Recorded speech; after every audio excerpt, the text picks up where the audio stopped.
పవన్ ఒక మెజిషియన్. తను మాటలకి ఫిదా అయిపోవడం వాళ్ళ అభిమానుల వంతు. ఆయన చెప్పింది రైటేనని ఖచ్చితంగా నమ్మేస్తారు. మొదట తిట్టుకున్నా సరే ఏమో మనోడు కరెక్టే అన్నటువంటి ఒక ఫీలింగ్తో ఉంటారు.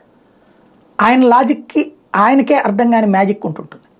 ఒకటి గౌరవప్రదమైన స్థానాలు. గౌరవప్రదం అంటే 50% అన్నారు, ముఖ్యమంత్రి షేరింగ్ అన్నారు. అవి రెండు పక్కకి వెళ్ళిపోయినాయి. కనీసం డిప్యూటీ సీఎంకి కూడా గ్యారంటీ ఏం లేదు.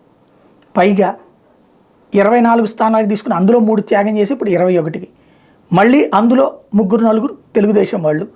పార్లమెంట్ స్థానాలు అయితే కంప్లీట్ బయట నుంచి వచ్చిన వాళ్ళకి, చంద్రబాబు చెప్పిన వాళ్ళకి ఇచ్చేశారు. పేరుకి పార్టీ తను నడుపుతున్నారు, నడిపించేది చంద్రబాబే.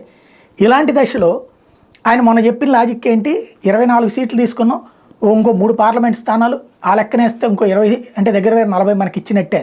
ఆ రోజున కొంతమంది మూర్ఖంగా 40 మనకి వచ్చినట్టే, ఈ ముందు 24 తీసుకున్నారు, మిగతా ఆయన మాట్లాడిన వాళ్ళు ఉన్నారు, లేదు ఆయన చెప్తున్నారంటే 40 లెక్కనే అన్నట్టు. ఇప్పుడు చూస్తే మరి నిన్న 2 పార్లమెంటు చివరికి 21. ఇప్పుడు ఆ లెక్క చూస్తే ఏమవుద్ది, 6x7 బీజేపీ వాళ్ళే, అంటే 10 ఏది 6 పార్లమెంట్లును 7 అసెంబ్లీ కదా, 7 కాదు కదా, ఇప్పుడు 10 దగ్గరికి వెళ్ళినాయి కదా.